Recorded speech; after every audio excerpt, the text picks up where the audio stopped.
Good morning and welcome to MENA Mentors, the weekly podcast that shapes entrepreneurs in the MENA region. The podcast will be hosted by Sasha Christie and Luka Stanejovic.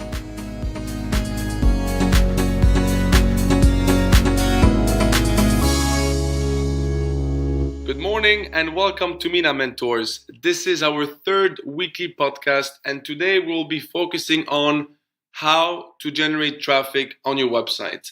As you may know, every business has a website nowadays. Every business needs an online presence, and it's important to know how to target your target market and how to generate more of this traffic on your website.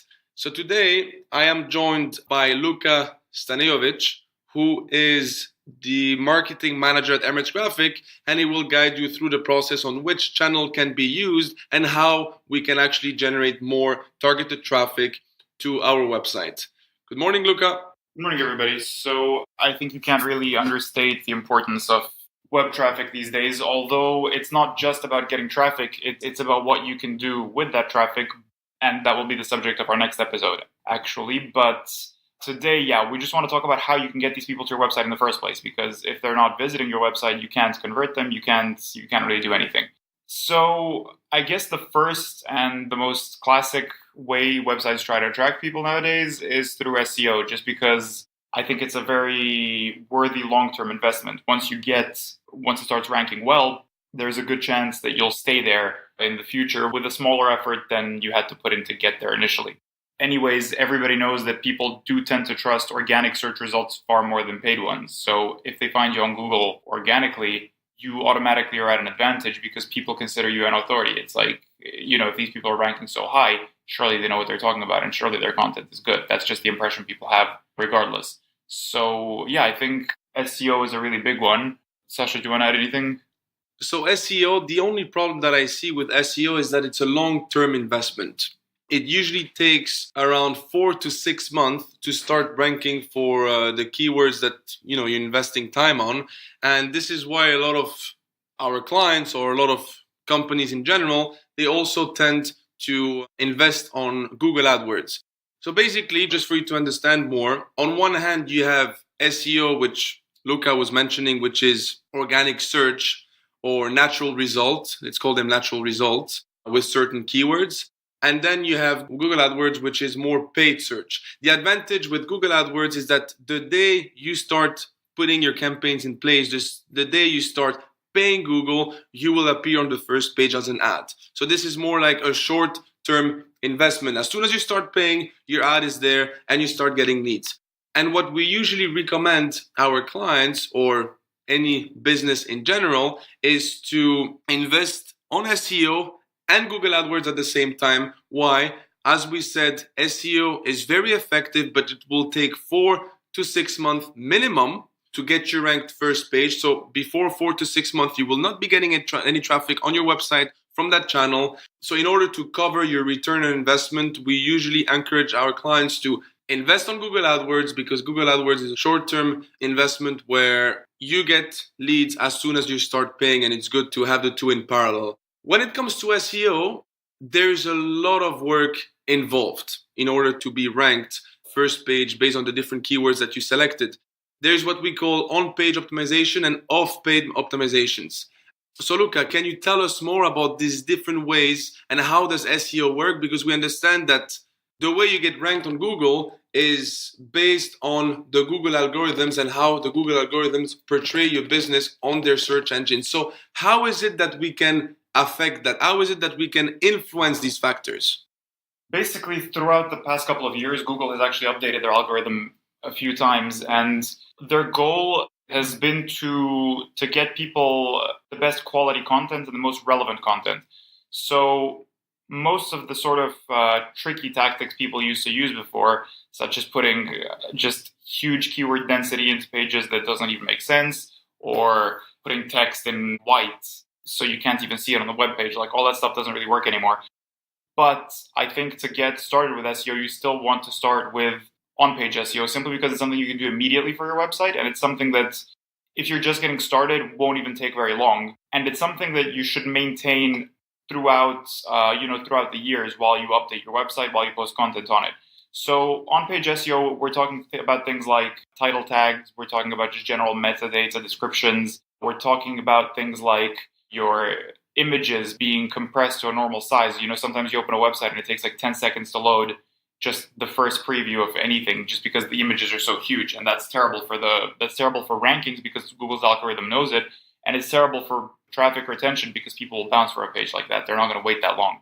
Other things you need to do, actually, not even can do, other things you need to do is make your website's content laid out in a way that's logical and that's useful to the visitors. So have the important stuff that they came to your page for appear at the top. Have it be expressed clearly. Have clear headings that denote the different parts of your web page content, and obviously make your content topical, relevant, and targeted. So it needs to be, you need to find like a certain niche for every piece of your content, and you need to make it quality content. It needs to answer questions. It needs to address this topic thoroughly.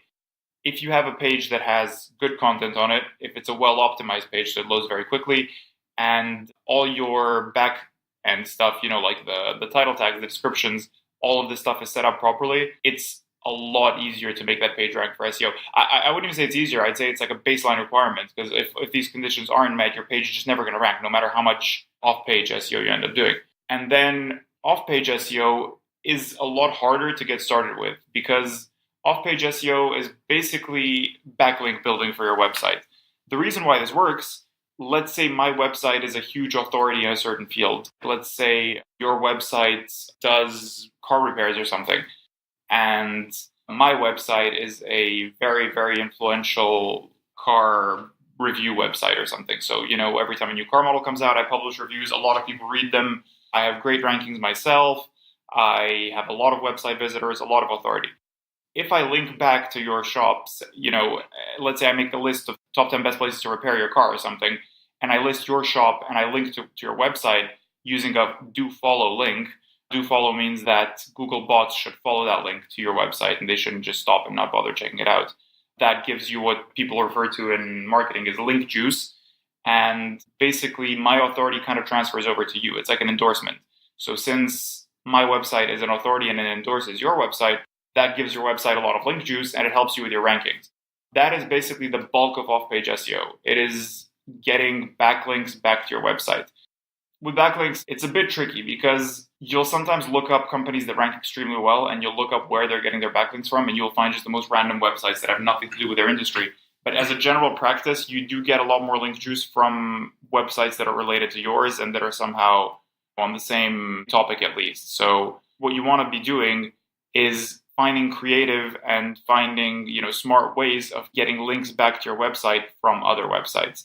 By creative ways, I mean, for example, .org websites carry a lot of authority. .edu websites, educational websites, carry a lot of authority. So if you can get your link on a university's website, that's really good for you, for your SEO.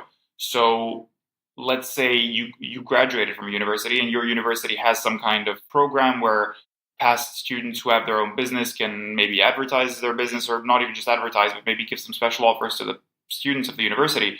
I would definitely do that, because the odds are it'll be a do follow backlink to your website. And even if it's not a do follow, it's still not something that's never bad to have. And, I would submit like an ad or an offering or something, and I would have them link back to the site. And I would do this with as many things as possible. Universities are one thing. You can find certain business directories that do it as well. They're not as powerful, obviously, but they're still, when you get enough of them, it does make an impact. And then I guess the big one is guest blogging, really. That's what most people recommend. Sasha, do you want to talk about this? Or before we talk about guest blogging, I just want to add one additional thing to, blogging itself. Because when you take the time to write a blog yourself for your website, or some companies decides to, hire a copywriter to do this job, it's very important to make sure that the blog that you're writing is written in a smart way. Let me tell you an example. In our industry, we are in the marketing industry. If we want to add, or if we want to write a blog post, we need to make sure that this blog post will talk about something that people want to know about. In our industry, when you build a website, for instance, you have two different ways of building a website. You can build a website from scratch, or you can build a website using a template.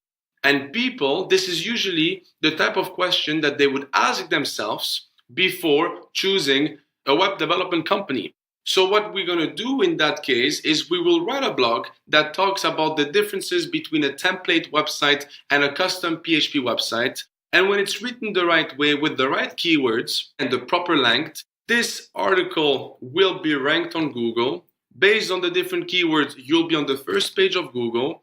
People looking for these kind of keywords, for example, WordPress versus custom PHP websites, whatever it is, for certain keywords, your article will rank first. They will get onto your website. They will read your article. You will answer their questions. And at this stage, they will be on your website. So they will ask themselves, hey, who's Emirates Graphic? They will see that you are also a website design and development agency. And indirectly, these people might become your clients. Let me give you another example.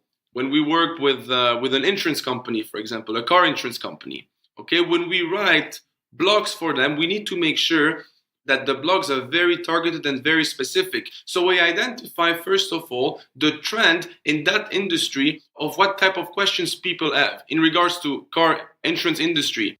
For example, one common question that most people have is the difference between comprehensive insurance and a third-party car insurance. Okay, so when you take the time you write a full-on article talking about the difference between these two different car insurances, then this brings value to the visitors of your blog on your website. You are answering their questions, and indirectly these people are already on your website. So in the case that they're already on your website and you're actually providing this service or this product that you're talking about or that you're writing about in your blog, these people can indirectly become your clients. So it's very important. Blog is very powerful. It's not only about having content and having more information about your industry on your website. It's about writing it the right way in order to redirect people or targeted traffic to your website and then eventually convert them into clients. On another hand, when you talk about guest blogging, what we mean by guest blogging is that there's so many websites out there in the same industry as yourself. Okay, for example, in our case, in the marketing field, we have websites like SMrush, we have websites like Entrepreneur, we have websites like INC. And what these websites do is that they publish relevant content on their website and relevant articles on their website. And the whole point of guest blogging is to apply on their website as an author, or as they call them, a contributor, so that you end up writing blogs about specific topics on their website. They are happy. Why? Because they get more content on their websites and you contribute to the growth of their online magazine or online forum. And it's also an advantage for you. Why? Because if you take the time to write the proper blog that has a lot of important information about one specific topic, one specific industry, then indirectly, these people will be redirected to your website, and it will also give you more credibility and more authority in that particular topic. And this is why we believe that guest blogging is a really, really important aspect of online marketing. Not even just credibility, it also oftentimes blogs will link back to your website, which just straight up gives you even more authority from this, technical standpoint. Your website gets more domain authority and you get higher rankings as a result. So I think it is definitely the most effective form of off-page SEO. It's very hard to get into and it takes a lot of work. It's expensive, it takes resources, but it has the best long-term results. And if you take a look at the best ranking websites, oftentimes they'll have a bunch actually of articles written on high domain authority websites. They'll link back to them. So this is definitely something you should consider for your business. And just one more thing. So on the topic of SEO and blogging, a lot of people are confused about what long tail keywords are because people hear about it and a lot of clients come to us and they ask us, what are long tail keywords? This is something I read about when I was looking into marketing, and they don't entirely understand what this means. Essentially, what long tail keywords are, if you were to draw a graph of all the terms that plots sort of all the terms that are searched on Google and how many times each of them is searched. Most of the searches, we're talking like 90% of the Google searches, search for only around 20 to 30% of the keywords that are out there, right?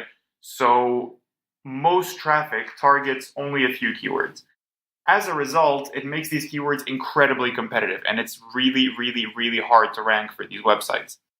Let's say I sell shoes in my store. If I want to rank for blue shoes, I can forget about it. Unless I have like millions of dollars to invest in SEO and I want to wait for 5 years, there is no way that I'm going to rank for blue shoes, because already there are so many websites ranking for it, and it is such a highly searched, highly contested search term. I'll have a lot of difficulty.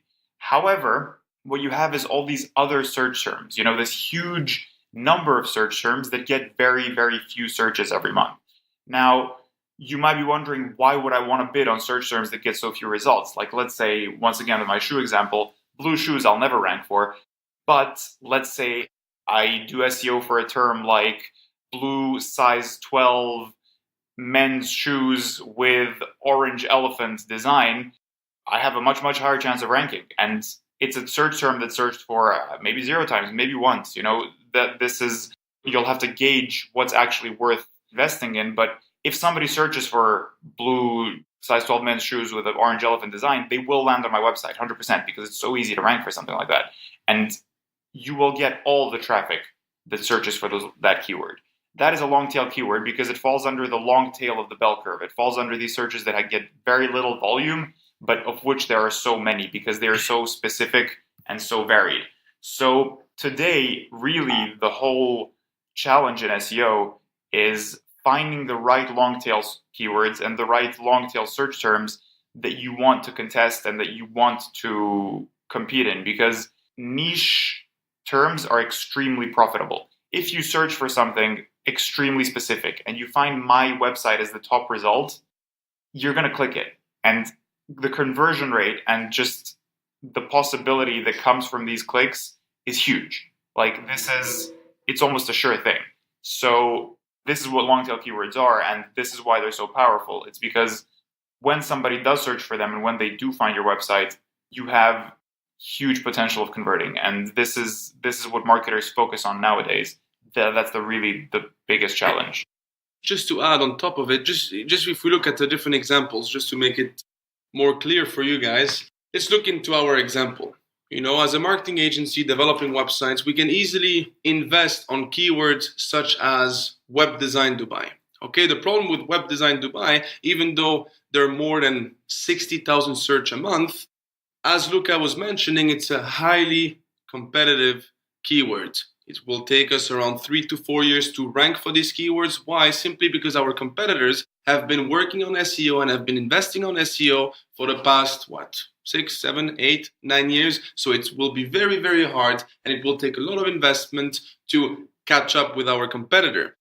Also, another problem that comes with this keyword is that all the people that will be looking for jobs, since it's not a really long tail keyword or targeted keyword, will also land on your website, so that the people coming from this keyword to your website will not be targeted. So what we decided to do in our case is we invested more on long tail keyword. For instance, just to give you an example, a keyword such as web development company in JLT, web development company Dubai Marina.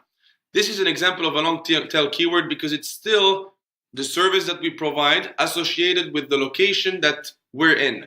So the people that will be looking for this kind of keywords, which is much less than web design Dubai, we're looking at 400 search per month, 500 search per month at maximum. It will not be more than that. But the advantage with this traffic is that the traffic is really targeted because they're looking for a web development company located in Dubai Marina or located in JLT. Why? Because they probably live here or they might have their office here. So you get to see that these traffic coming onto your website have a need and they're looking for a company in one specific location. So we've been investing on all these long tail keywords, and this is how we're getting a lot of targeted traffic onto our website now. So it's not only about trying to target these keywords that have the most amount of search, because how amazing would it be to rank first for web design Dubai, and get all this traffic to your website? But it's almost impossible. So might as well, do a research and see which long tail keywords I want to rank for that have still enough search result per month and that are still related to the services that I provide. And this is what we've done ourselves, and this is what we would encourage any business to do for their own SEO work. Now, we also hear a lot about social media. And before I ask a few questions to Luca, I just want to share my personal opinion when it comes to social media. Social media marketing used to be one of the most powerful channel, or let's say the most powerful tool a few years back. Why? Because a few years back, companies, in our opinion, they used to focus a lot on, building a company page. They used to take the time and make the investment to invest on quality posts and interact with their audience. And this used to pay off because they were building this company page with a certain amount of followers, or as they call them on Facebook, fans that are proudly following your page. And these people, or your fans, used to see your post every time you would be posting something. Okay, so the advantage back then is that you were building this fan follower base, and whenever you would be posting something, if your fans would like it, the friends of your fans would see this post. So Facebook or other social media used to be a very powerful online marketing channel. The problem nowadays is that they have updated their algorithms and they're making it more difficult to reach people organically. Meaning that, as an example now, if you have your page and you've been working very hard, you've been investing a lot of time, a lot of effort in order to get 1,000 fans. You have 1,000 fans on your page that are more than happy to follow your page and they want to see what you're up to. They want to see what you have to post. Nowadays, where we stand now, only 3 to 4% of these fans will actually see your post when you post something on your page. So these new algorithms made it very, very hard for you to reach people organically, meaning that you're posting something to your fans, even though they're proudly following your page, only 3 to 4% will see it. If you want the remaining 96% to see it, you have to pay. If you want their friends to see it in case they like it, you have to pay more. If you want random people to see your post that are part of your target market, you have to pay even more. So this social media channel is very powerful. Don't get me wrong, but it's just costing a lot of money now to reach out to your target market if you want to use it as a platform to sell. So it's still something that we recommend because you do need to have an online presence and you do need to have your page so that people can still see who you are and it builds credibility. Fine, but it just requires a lot of investment in order to sell or present your services or products online. And as a startup, in my opinion, it doesn't make much sense. What do you think, Luca? I think another problem, you make some good points, and another problem with Facebook right now is people don't go on Facebook anymore. I mean, Facebook right now I feel it's a much older audience than it was 5-10 years ago, and, it kind of restricts your target market in that sense as well.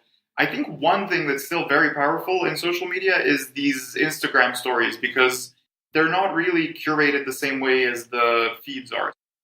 I don't have that much experience with Instagram personally, but I believe the Instagram feed nowadays is kind of like Facebook in that sense. You might not see posts by certain people if you haven't maybe liked one of their images in a really long time, or if you haven't visited their page for a while, you kind of stop seeing their posts.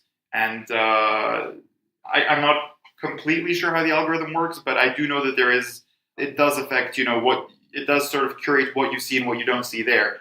However, the story, you just kind of get all the stories that people post on their Instagram profile. And I think this is extremely powerful to have something that's shareable on people's Instagram stories, because particularly now you can also add this whole swipe up to go to the store thing or swipe up to buy whatever when you advertise in these social stories. And I think this still has a lot of potential. I think companies are realizing it and they're investing a lot into this because, basically the young audience nowadays is on Instagram and on Snapchat. Nobody really goes on Facebook anymore. At least from, the under 30, 35-year-old people. So there's still a lot of potential. There's potential in social shares. There's potential in stories. People, I guess they just have to kind of stay on top of their on top of these algorithms. And I think a huge part of that is also just consistency when it comes to social media. You can't just go halfway and make minimal effort and have some kind of success. You need to have consistency in your post. You need to post a lot. You need to post somewhat relevant topical content. And ultimately, you want to generate engagement, because the more people engage with your posts, the more effective they're going to be. There is definitely still a lot of potential. But yeah, as you said, social channels have changed a lot. Kind of like Google in a sense. They're a lot more difficult to exploit. And the margins on your investment become lower as time goes on all these social platforms. So while it's still a good thing I wholeheartedly recommend that people still make efforts on social media, maybe they should be considering other channels as well for their traffic sources, something a bit more, out of the box and creative, just to supplement these efforts. Because, I mean, who knows? One algorithm change could just completely throw off your entire plan and just completely cut off your visits, and that could be pretty disastrous if you put all your eggs in just one basket. We hear a lot about directories, aggregators, forums such as Quora, for instance. Why are these channels so powerful? How do companies use these channels in order to, redirect traffic back to their website? I think they're powerful for two reasons. First of all, these websites get a lot of traffic, and a lot of users. So anything you post there, or anything that refers back to you there, will usually end up ranking quite well on searches. I mean, oftentimes when I'm looking for, let's say, a tutorial for something, or I have some kind of question on a topic, I will find, like you said, a Quora question, or maybe even a Reddit thread that kind of talks about it. And these websites have kind of like a community aspect to them. So these are real people contributing. Quora, I don't know, a little bit in recent times, it's become a lot more of a marketing platform, but other forums manage to keep it relatively, at least, under wraps. I mean, Reddit has like unreasonable amounts of marketing on it, but it is very concealed, and people still do engage in discussion. So if somebody talks about you or mentions something about your website, gives you as a solution to a certain problem, links back to your website, maybe because of a good piece of content you did, it stays for a long time and it ranks well. So not only is your content ranking independently on Google, but it also ranks well as part of other websites which already have established authority. So you get these rankings even faster by having your quality content published on certain platforms. That's one reason why it's really good. And the second reason, in my opinion, is because people don't trust companies, they trust other people as a general rule. So if some company tells me, oh, we have the best, we have the best product, we have the best phones or something, and they have this, and this, okay, that's nice. It's nice that it has all those features, but I'm going to go look at reviews. I'm going to go see what other people think about it. If you're making some huge claims and I go and find some reviews about your product and all of them are negative, all of them are saying that it doesn't work as promised, it doesn't work well, there's bugs, there's issues, obviously I'm going to trust the users, right? I'm not going to trust you as a company you have one singular interest, which is to make more money for your company and to grow your firm. So any sort of traffic that can be referred to you through a more human voice, such as these online forums or comment sections or whatever, as long as it's positive, can be extremely, extremely powerful, because people will believe other people. That's what I think. No, and these online forums like Quora, as you said, people care about social recommendation, and it's also something that can be influenced if you do it in the right way. For instance, sometimes, even in our company, or this is something that we recommend to our clients, you can be looking for specific questions on one specific topic that you're good at or that is part of your industry. Again, referring back to the example we had in the past, what is the difference between a custom PHP website and a template website? These are questions that are very common on Quora that is still part of our industry. So these people ask questions, and you come onto this question, onto this topic, and you take the time to write down your personal answer to it. Don't make it commercial. No need to mention Emirates Graphic. No need to mention that we're a marketing agency. No, just look at what is it that they're asking for. Look at what is it that they're needing help for. Answer with as much information as you can. And the good thing with Quora is if your answer is personal and solve the issue or answers the question that that specific person had, you will be getting what they call upvotes, meaning that your answers will become the first answer that people see. And don't forget one thing, most of these questions on specific topic related to marketing or whatsoever, whatever industry you're in, some of them get 6,000 views, some of them get 15,000 views, some of them get 60,000 views. So if your answers gets at the top, people might see your answer as very insightful, very informational. They might ask themselves, who's this author? They'll go on your profile. They will see indirectly that you work at Emirates Graphic or whatever company you work for. And indirectly, these people will link back to your website. They will get onto your website, and indirectly, these people can become your clients. And we've seen this more and more. The more personal opinion that you leave out there, the better it is. Nobody likes commercial things anymore. It's just the way it is.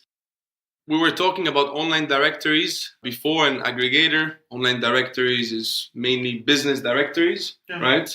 And so it's very important because most business directories out there are really in a high ranking on Google. So it's important to make sure that your business has a profile on their page, that on this profile you have a nice description of your business, the right contact details, so that if these people get on this online directory, you want to make sure that they see your profile there. An aggregator is more like a company like Clutch, for example. Do you want to say more about Clutch? Well, Clutch, for example, is just it's like a review website for businesses where they go quite in depth. So you'll, for example, submit a reference and they'll call them up, they'll talk about your project, and then they'll publish a review. So they try to keep it very independent. They try to make it so that you can't really cheat the system. I guess if you tried hard enough, you still could, but it's a decent reference. Businesses end up not having that many reviews, but the ones that do appear there are very quality reviews.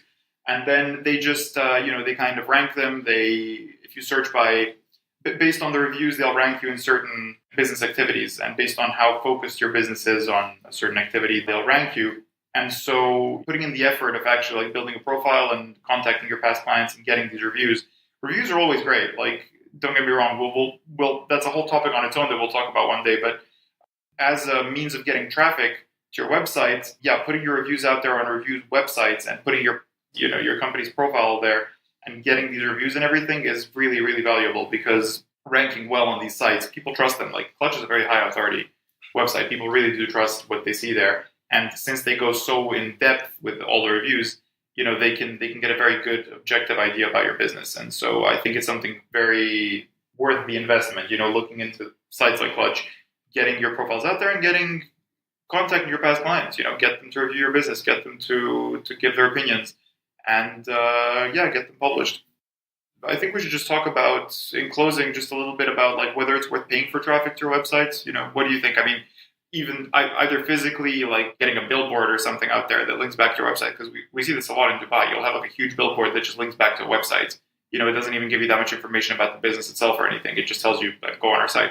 Another way might be to take your business to some exhibitions and, have hand out business cards, have roll-ups up with your business, whatever. Or, just straight up paying on search engines like AdWords, or paying on social media posts like banner ads. What do you think? It always depends on the services you're selling or the product that you're selling. Because, for example, Google AdWords is a very powerful tool, as we were discussing it before.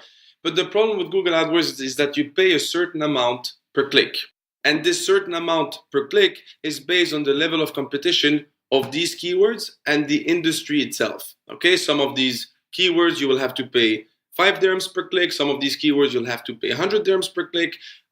Just as an example, the keyword itself, web design Dubai, which is something that as a company we would love to be ranking for, the cost per click of this keyword is between 80 to 120 dirhams. Okay, so every time somebody sees the ad and clicks on the ad, as a company, we have to pay 80 to 120 dirhams per click. And this is a lot of money at the end of the day, because even the people that are not your target market, for example, the people that are just simply looking for a job, so they type web design Dubai because there might be a developer and they're looking for a job as a developer in your company. So for these people, you're still paying 80 to 120 dirhams per click.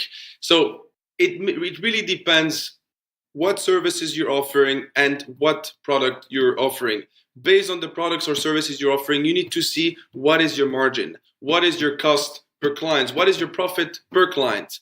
Based on this, you know how much budget you can afford to spend on Google AdWords and what would make sense on Google AdWords.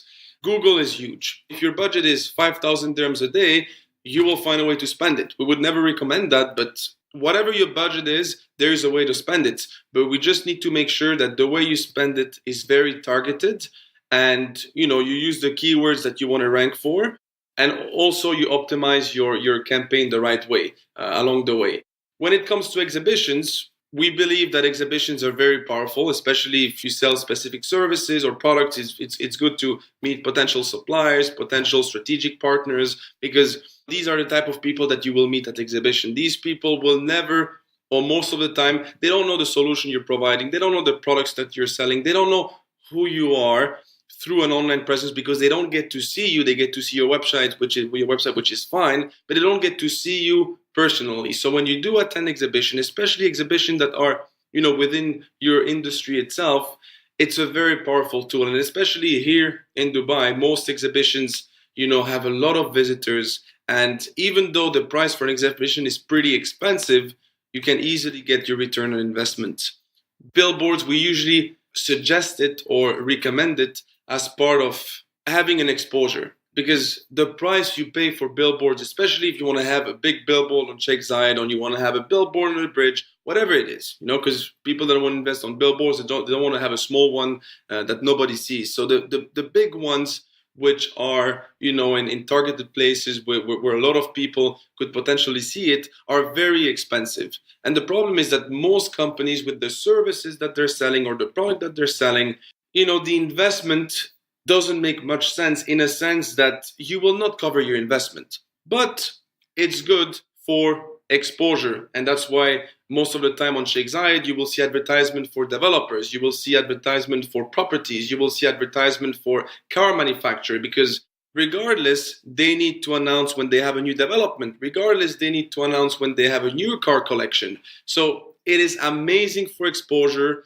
and brand awareness, because people get to recognize your brand and they see it online again, or they see it at the mall or whatever it is, and it just sticks to their brain. But for a company providing services, for instance, or products that are where the profit margin is low, it's not something I would recommend. So for this podcast here, we decided to cover the main online channel that you can use to redirect traffic to your website to start with. And at the later stage, we will be going more into details, because there are many ideas that are out of the box, or channels that you can use in a smart way in order to redirect traffic back to your website. I mean, nowadays we talk about sales funnels, we talk about webinars, there's so many things that can be done in a smart way, to bring back traffic on a larger scale to your website. But these are topics on their own, and this is something that we will be covering in the podcast in the future. Anything that you want to add as part of this, Luca? These are just some ways you can bring traffic to your website. It's important to do so because, well, if your business has an online presence, traffic is how you make money. So traffic and converting them. I think next time we will be talking about how to optimize your site more for conversions and how to make it convert more to actually make money out of these visitors.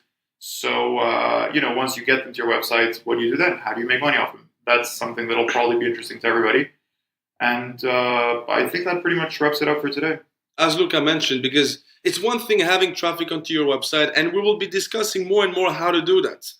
From our own experience, it's really, really, really easy to get traffic to your website. But the tricky part is that your website needs to convert, because don't forget that these people looking for your services, looking for your products, are getting onto your website, and they don't get to talk to you. They get to talk to your website. So we will be looking at how to make your website convert more. This will be the topic for our next podcast. Thank you everyone for listening, and see you next week.